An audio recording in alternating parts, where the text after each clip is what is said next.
Alright, Samsung just released their new lineup for their A series, right? Which is the A26, the A36, and the A56. And after taking a closer look at these three devices, I decided to put the A36 and the A56 side by side. And the big question is, which one offers the best bang for the buck? Well, in this video, we'll find out right after you click the like button and the subscribe button. We are aiming for 10,000 subscribers before the end of the year.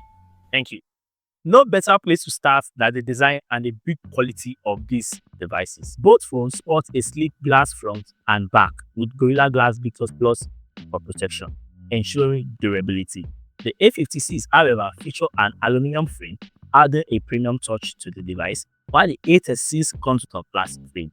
Both devices are IP67 rated, meaning they are dust and water resistant up to 1 meter in 30 minutes. But as always, I always preach that protect your investment and don't dip your phone inside the water purposely to avoid stories that touch. But you can be rest assured that 1 or 2 splashes from the zinc would not chill it. Both phones also feature an under-display fingerprint scanner, which looks sleek but is not as fast as the flagship, which is understandable, but it gets the job done.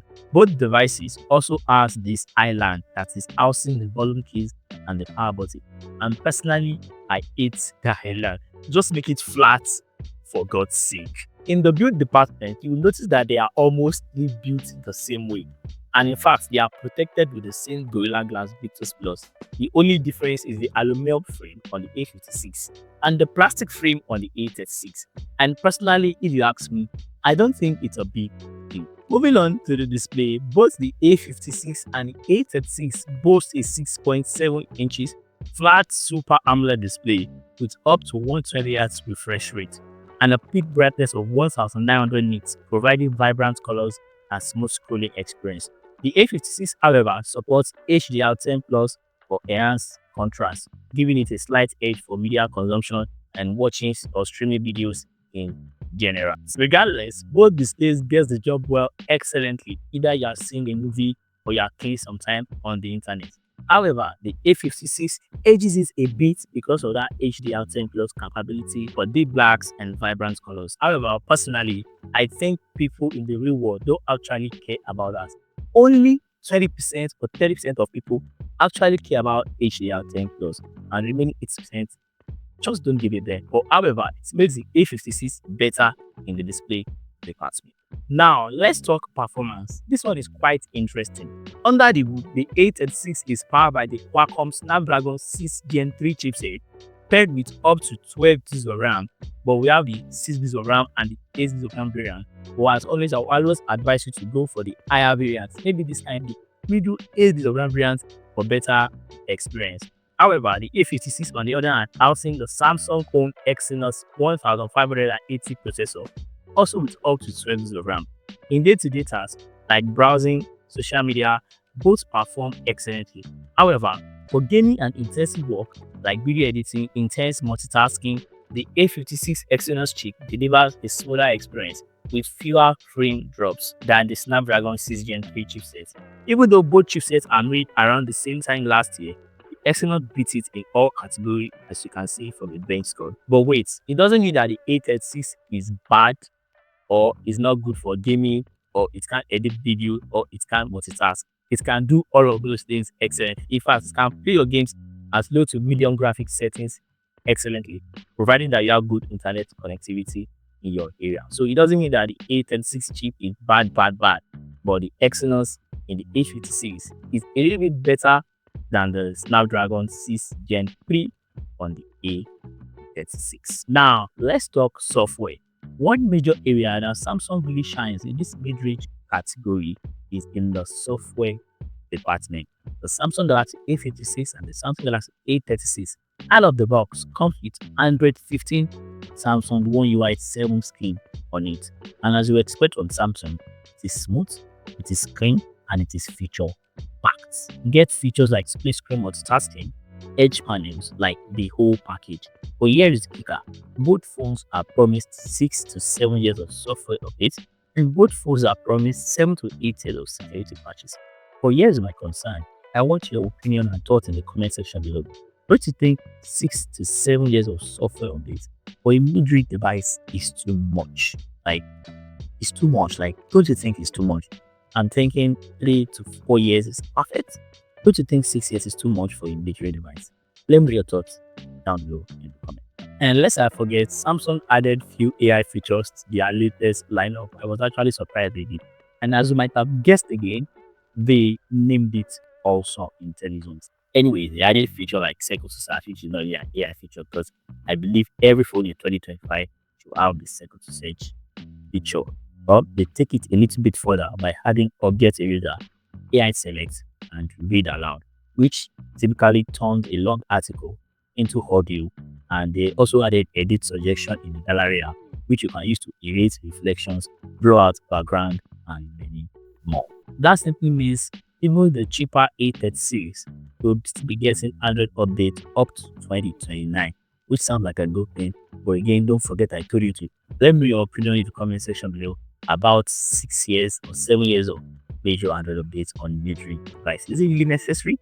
Let me know your opinion down below in the comment section below. But on the brighter side, it is actually very good that we have mid-range devices that will be getting Android updates up to 6 to 7 years. That means the A36 will be rocking Android 18 before it even starts to feel old at all. And in daily use, the UI feels new on both devices. Animations are snapping, transitions are clean, multitasking is a breeze, thanks to that 120Hz refresh rate that is working hand in hand with One UI's. Now, let's talk about cameras. Both phones feature a triple camera setup with a 50 megapixel main sensor, while the A56 steps it up with a 12 megapixel ultrawide and a 5 megapixel macro lens. On the A36 side, it offers an 8 megapixel ultrawide and a 5 megapixel macro lens. In a well-lit conditions, both capture vibrant and sharp images. However, the A56 superior ultrawide lens and better low light performance give it an edge over the A36. At this price range, if we are being honest, a lot of people, more than 80% of people, don't take their IG worthy pictures with an ultrawide camera. Almost everybody uses their main camera, if we are being honest. For the selfie camera, the A56 and A36 has a 12 megapixel with an f2.2 aperture lens. It's not as good as the main, but it gets the job done. And for video recording, both phones shoot as high as 4K 30 frames per second max and as low as 1080p 30 frames per second max for both the front and the back camera, which is very, very impressive. I cannot remember a mid-range device that shoots 4K with their front-facing camera. If you know anyone, please let me know down below in the comment section, please. I know these are 500,000 devices, but it's still very, very impressive. Battery life is very important in a smartphone, and just like Samsung, every year packs a 5,000 mAh battery, supporting 45 watt wired charging. Finally, Samsung was stuck on 25 watts for like forever, and they are claiming that you'll be getting around 65% charge in just 30 minutes. In the real world usage, both phones will comfortably last you the whole day on a single charge. Like if you charge in the morning, you'll not need to worry about charging until you get home back in the evening. Remember that the A56 has a more better and efficient processor. That means it will give it a bit of an advantage when it comes to battery life. That means the A56 will last about 15 to extra 20 minutes. But again, the sad thing is that we don't get the charger in the box. I pray the time will not come and Samsung will just be shipping only the phone and they will neglect the package and the cord. But I have a solution for you. I have a Oraimo 65 watt GAN charger. I have been using it for 2 weeks now. Yes, for like 2 weeks now. And it has really, really impressed me. If you want a full review on the Oraimo 65 watt GAN charger, let me know down below in the comments and I'll make that. But you can always grab yours in the Oraimo eShop website. And by using the discount code that is showing on the screen right now, you'll be getting a 5% discount. You're welcome. Now to the deciding factor for many, which is the price. In Nigeria here, the Samsung Galaxy A36 costs around 460,000 naira for the base 6 gigs of RAM and 120 gigs of storage option, while the Samsung Galaxy A56 costs around 570,000 naira for also 120 gigs of storage option but this time 8 gigs of RAM. So that is around more than 110,000 naira difference in price. Now, the question is, which one offers the best bang for the buck?